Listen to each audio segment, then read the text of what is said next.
Breaking और short, UN में Trump की बेइज्जती के पीछे व्हाइट हाउस कर्मी। ब्रेक करिए जरा, शॉर्ट्स के साथ नितिन जरूर दिखाइएगा। यूएन में एस्केलेटर इंसिडेंट के पीछे ट्रंप के सहयोगी, ये देखिए एस्केलेटर बंद हो गया था, ये रिपोर्ट है। यूएन में टेलीप्रॉम्प्टर खराबी के पीछे व्हाइट हाउस कर्मी।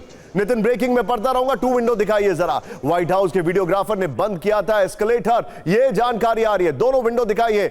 7 न्यूज ऑस्ट्रेलिया की रिपोर्ट में सनसनीखेज दावा है, ये देखिए जरा, ये बड़ी हैरान करने वाली खबर आ रही है। 2 विंडो मैंने आपको दिखा दिया है, अब जाइए जरा नितिन, अभी स्काई रखिएगा। 2 विंडो वीडियो की दिखाइए। व्हाइट हाउस ने कराई ट्रंप की बेइज्जती, क्या ये कह सकते हैं हम? ये सवाल भी है और एक्सक्लेमेशन मार्क भी है। ये देखिए, यूएन में ट्रंप के एस्केलेटर इंसिडेंट के पीछे व्हाइट हाउस के कर्मी, ये रिपोर्ट आ रही है। ट्रंप से आगे चल रहे वीडियोग्राफर ने गलती से स्टॉप बटन दबा दिया। बड़ी मासूम गलती है जो पहले नहीं हुई। अब भाषण के दौरान टेलीप्रॉम्प्टर में खराबी के पीछे व्हाइट हाउस कर्मी है, ये भी बड़ी मासूम गलती है जो पहले कभी नहीं हुई। ट्रंप के सहयोगी ही टेलीप्रॉम्प्टर चला रहे थे, बड़ी मासूम गलती है ये। 23 सितंबर को यूएन मुख्यालय में हुआ था इंसिडेंट। ट्रंप ने इसे साजिश करार दिया था और दोषी को कड़ी सजा की चेतावनी दी थी।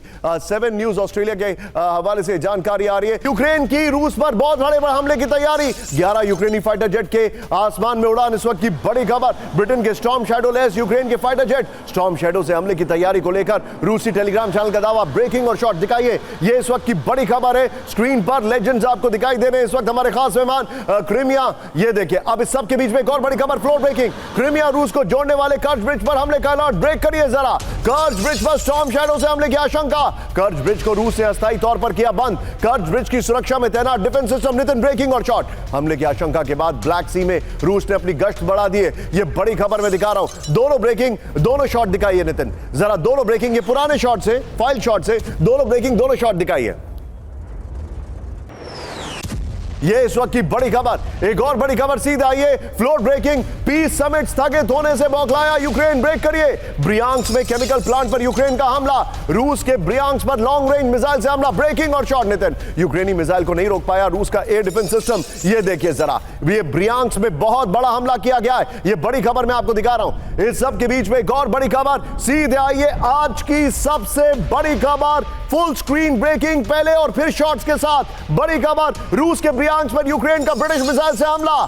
स्टॉर्म शैडो मिसाइल से रूस के 120 किलोमीटर अंदर हमला किया गया है। शॉट्स के साथ रूस के रक्षा मंत्रालय ने यूक्रेनी हमले की पुष्टि की है। यूक्रेन के टारगेट पर गन पाउडर और रॉकेट फ्यूल प्लांट। बड़ी खबर।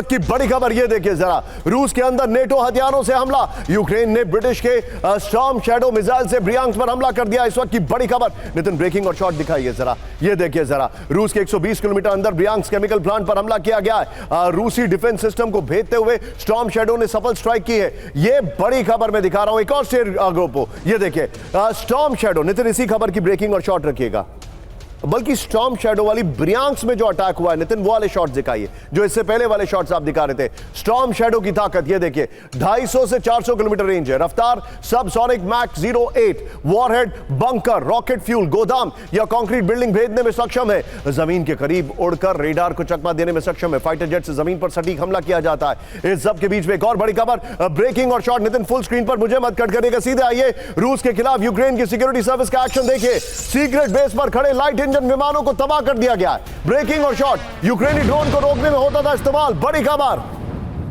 रूसी ड्रोन नष्ट करने में हल्के विमानों का करता था इस्तेमाल। ये देखिए जरा, एक और बड़ी खबर सीधा आइए, फ्लोर ब्रेकिंग। नॉर्वे के F-35 ने रूसी इल्यूशन IL-20 को रोका। ब्रेक करिए, बैरेंट सी के ऊपर इल्यूशन IL-20 को इंटरसेप्ट किया गया। बैरेंट सी के ऊपर रूस और नॉर्वे के टक्कर की स्थिति थी। ये देखिए जरा, F-35 के साउंड बैरियर तोड़ने से 2 भीषण विस्फोट हुए। इस सब के बीच में एक और बड़ी खबर सीधे आइए, फुल स्क्रीन ब्रेकिंग दिखाइएगा। रूस से बहुत बड़े जंग की तैयारी में यूरोप। ब्रेक करिए जरा, रूस के साथ विध्वंसक जंग की तैयारी कर रहे पश्चिमी देश। रूस की खुफिया एजेंसी SVR के चीफ की वार्निंग, रूसोफोबिया और सैन्य ताकत दिखा रहा EU ब्रिटेन। यूरोप का हमला होगा तो कड़ा जवाब मिलेगा। यह बड़ी खबर मैं आपको दिखा रहा हूं।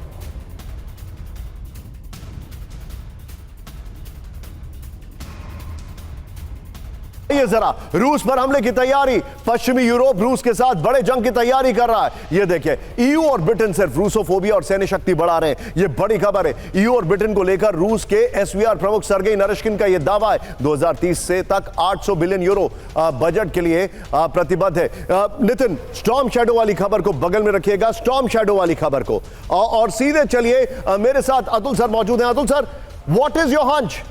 स्टॉर्म शैडो मिसाइल का इस्तेमाल हो गया है, यूरोप बड़े जंग की तैयारी कर रहा है, रशिया का जवाब क्या होगा? देखिए, मेरा जो एनालिसिस है, जैसे कि पहले भी आपने बताया कि यूक्रेन जो है वो चाहता है कि यूक्रेन एक वीक पावर है इस वक्त। यूक्रेन चाहता है विज़ावी रशिया, यूक्रेन चाहता है कि यूरोपीय देश उसके साथ खड़े हो जाएं, वो डायरेक्टली वॉर में इन्वॉल्व हो जाएं। बट द इशू इज़ कि क्या यूरोपियन कंट्रीज़ इस वक्त इस इकोनॉमिक उनकी स्थिति है कि वो वॉर में खुद डायरेक्टली शामिल हो जाएं। यूरोप का मकसद बेसिकली ये है कि यूक्रेन को एक प्रॉक्सी की तरह यूज़ करे और जितने भी उसको वेपन्स दे सकता है बेचे वेपन्स, और अपनी इकोनॉमिक हालत को थोड़ा बेहतर बनाए। तो मेरे को नहीं लगता कि यूरोप तैयार तो रहेगा, बिकॉज उसकी पूरी जो अभी इकोनॉमी है वो डिफेंस के ऊपर डिपेंडेंट हो गई है, डिफेंस मैन्युफैक्चरिंग पे डिपेंडेंट हो गई है, और उन्होंने अपने बजट भी बढ़ा दिए हैं। तो मेरे को लगता है कि वो इस वॉर को चाहते हैं कि वो लंबे ये वॉर ऑफ एट्रिशन चलती रहे और वो यूक्रेन को अपने हथियार बेचते रहे और अपनी इकोनॉमी को जिंदा रखें। मेरे ख्याल में वो डायरेक्ट इन्वॉल्वमेंट उनकी नहीं होगी। रशिया भी नहीं चाहेगा कि यूरोप डायरेक्टली इन्वॉल्व हो जाए इस वॉर में, बिकॉज इफ रशिया अगर यूरोप इन्वॉल्व होता है तो रशिया का बर्डन बहुत ज्यादा